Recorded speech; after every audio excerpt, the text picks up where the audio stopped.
We've got breakfast in bed, far out fashion, gratuitous nudity, spine-tingling special effects, and gallons of domestic beer. It's Deathbed, the bed that eats, but is it watchable?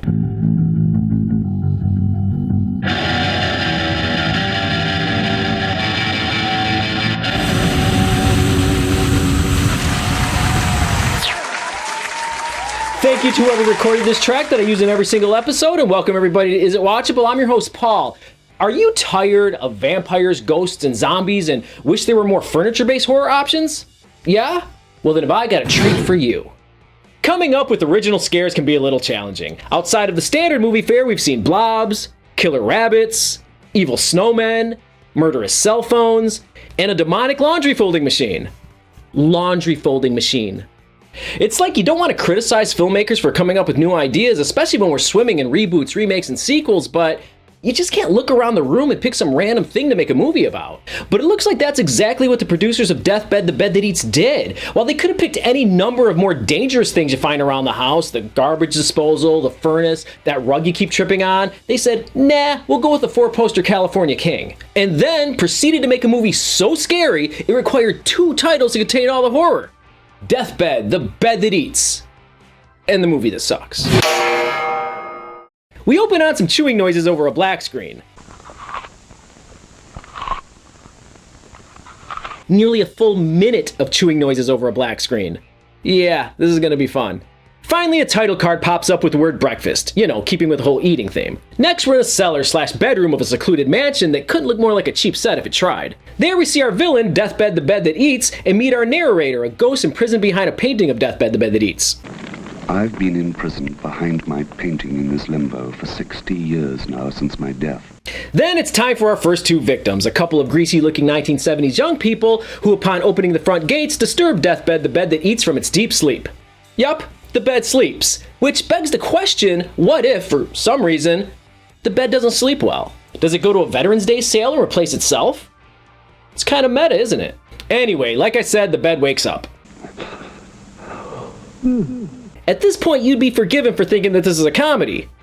Unfortunately, it is not. Outside, the young woman has second thoughts about going inside with her guy friend. I'm afraid. Let's not. Let's go back. Afraid? What's the matter, baby? There's nothing to be afraid of. His creepy charm works for some reason, and they find the door that Deathbed the Bed That Eats is conveniently open for them. Inside, they're way too impressed by an empty basement with a bed. Isn't it great? And proceed to class up the place even more with a candle. Then they start to get it on, but she holds up the stop sign as he's rounding first base and says she's hungry. So my man breaks out with a couple of apples, a bottle of wine, and a bucket of chicken. This dude's a pimp. Then she decides she's not hungry anymore and they start to get it on again. But you know who is hungry? Deathbed the Bed That Eats. It eats an apple, drinks the wine, and chows down on that delicious, delicious chicken. Then she puts the brakes on their makeout sesh again and says she's hungry again. Now I don't know how hungry this chick actually is, but this is the 3rd time she's flashed a red light. Dude needs to take a hint. Something's wrong. Why, I must have made a mistake. Made a mistake? Like what? You accidentally ate a whole bucket of chicken? Don't worry. I wasn't hungry anyway. Oh my god. Anyway, they start to get it on again, but I guess by this time, Deathbed the Bed That Eats is as sick as we are of their little game and puts an end to it himself. We don't see much, just a bloody arm with some chomping noises in the background. Oh, and check it out, the title sequence, a full 10 minutes into the movie. It's not followed by opening credits or anything, just a full minute of music playing over what can only be described as sexy close-ups of a bed for all those people with furniture fetishes. Next, our ghostly narrator gives us a brief history of Deathbed the Bed That Eats. Whoa, back that up. Thousands of people have disappeared? Think about that for a second. It would take a single person nearly 3 years to sleep in their own bed 1,000 times. Then the narrator tells us that after not eating for 10 years, Deathbed the Bed That Eats gets all mad and destroys the mansion. They illustrate this by showing us a couple cracks in a toppled over statue. Next, it's lunchtime and we get 3 more victims, some city girls looking for a country getaway. There's some dumb subplot about one of the women, Susan, inviting herself along and the other 2 ladies not really liking her. It's not interesting and it's told in a stupid voiceover meant to convey their inner thoughts. It's my own fault. I invited myself along. I only know Diane from work. I shouldn't push myself on people. When they get to where the house is supposed to be, all they find is a cellar. And just like the previous victims, they're totally digging what they see. This is fantastic. While the women check out the room and walk on the mattress with their filthy shoes on, the ghost behind the painting notices that Deathbed the Bed That Eats is frightened of Sharon, the one with the Cocker Spaniel hair. So he waits for her and Diane to go exploring, leaving Susan to go to sleep in the middle of the day because that makes it so the next thing can happen. When Susan is finally sawing logs, Deathbed the Bed That Eats undresses her for the men in the audience and then sucks her into his Budweiser-filled stomach. After she's thoroughly digested, red flowers sprout up out of her skull, which is now outside underground because who knows why. And when the other women come back and discover she's missing, they have a picnic. Next, our narrator gives us a rundown of some notable past victims of Deathbed the Bed That Eats, including a priest, an old lesbian, a little girl, some guy who rented the bed out for orgies, a couple of criminals, I'm being eaten alive. and the narrator himself who drew the picture of Deathbed the Bed That Eats that his ghost is now imprisoned behind. And then we get more narration as the ghost finally tells us how Deathbed the Bed That Eats became a deathbed that eats. Apparently a demon who was living in a tree, or more commonly known in scientific circles as a tree demon, decided to turn himself into a breeze one day and while blowing through the countryside spotted a hot chick by the lake. Then he made himself look like a human so the two could get it on, but in the process the woman died. Cause of death? Demon banging. So the demon got all sad and cried tears of blood on the bed and then went back to live in the tree. The blood left behind took root into the bed, and from this root a life sprang, and with this life, a hunger. Then it's revealed by the narrator, of course, that the reason Deathbed the Bed That Eats is frightened of Sharon is because her eyes look like the lady who died having sex with the demon. Next, we see the women looking for their missing friend Susan before deciding to split up. Sharon hops in the car to go get help, while Diane stays behind in case Susan returns. But it looks like she really just wanted to take a nap. And then we get an unnecessary dream sequence where we see her naked for no reason. When she wakes up, she gets sucked down into the mattress, but has the impressive upper body strength to escape. With her legs badly injured, she slowly crawls all the way to the door. Slowly. All the way to the door.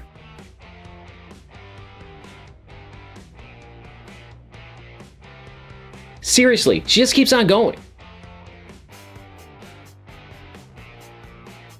Now, this isn't the only scene in the film that gets the long, drawn-out treatment, but it's probably the best example.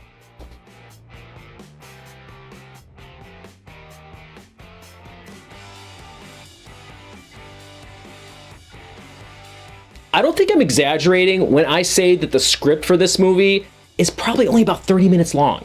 Anyway, Diane almost makes it out, but you know that Deathbed the Bed That Eats, he was just toying with her. Having returned to the house because the car broke down, Sharon hears Diane's screams. But she's no match for Deathbed the Bed That Eats, and Diane is gobbled up, this time from underneath, to shake things up a bit. So now Sharon's trapped in the room with Deathbed the Bed That Eats, but pulling up outside is her brother who's been looking for her. Oh yeah, earlier in the movie there's a quick scene where Sharon's mother tells her brother to go out looking for her, so here he is. So my man rolls into the room looking all kinds of 1970s. To get a better look at them, I think, Deathbed the Bed That Eats regurgitates an eyeball. Then the door slams shut, locking our two heroes inside for good. I don't know what's happening, but we've got to get her out. We're stuck here anyway, so we might as well try. So Duke grabs a knife and stabs Deathbed the Bed That Eats, but it doesn't go as well as he'd hoped. Don't you hate when that happens? Luckily, his sister is there to finish the job. Yeah, I don't know either. Then our helpful ghost narrator tells us that Deathbed the Bed That Eats is suddenly Deathbed the Bed That Sleeps. So he calls Sharon over and gives her instructions on how to kill Deathbed the Bed That Eats. This includes making a figure eight out of sticks, cutting a circle of blood around Deathbed the Bed That Eats, and making a little house out of her brother's finger bones. All that stuff does magic or something because Deathbed the Bed That Eats teleports to the figure eight of sticks outside. Then the ghost tells Sharon that he lied to her and that now she has to die so that the demon's long-lost love can be resurrected. So then that happens. The zombie lady, naked of course, takes Sharon's brother into the circle of sticks and makes out with him. I guess that makes Deathbed the Bed That Eats jealous or angry or something because it bursts into flames and well, that's it. The movie's over. Thank God.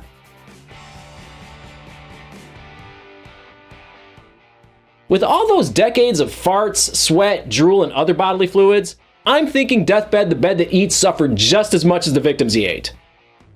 Deathbed the Bed That Eats was completed in 1977, but outside of a bunch of pirated VHS copies, didn't get an official release until 2003. And it wasn't for lack of trying. George Barry, the writer, director, and producer, shopped it around, but couldn't find anybody willing to take a chance on it. As shocking as that is. But thanks to those bootleg VHS tapes, the movie quietly gained a cult following, which, for George, must have been some consolation, right? Wrong. It's been reported that he was completely unaware that the film was making the rounds on videotape. No clue.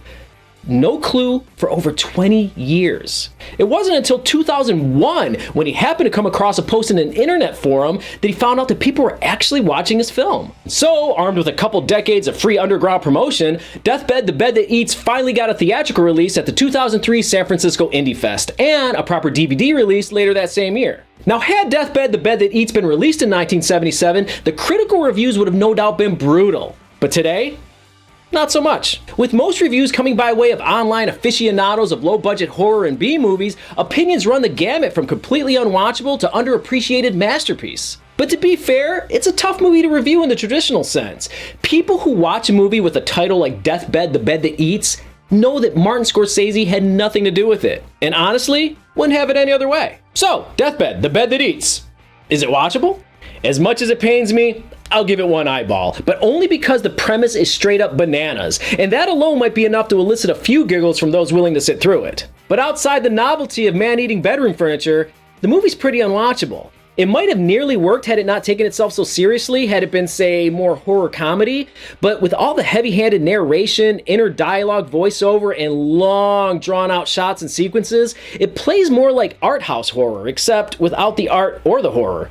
The biggest crime this movie commits, however, is the cardinal sin for any movie. It's boring, guys. So boring. Which might come as a surprise with a name like Deathbed, the Bed That Eats. You see that while scrolling through movies on Amazon, and you're probably picturing a mattress with a gaping mouth and teeth like the Sarlacc from Return of the Jedi, but no. In fact, the single best thing about Deathbed, the Bed That Eats is the title, Deathbed, the Bed That Eats. That's a great title. This is a shitty movie. Well, that's it for this episode. Join me next time when I make up for subjecting you to Deathbed, the Bed That Eats by taking a look at one of the best bad movies of all time, Plan 9 from Outer Space. And before you go, subscribe.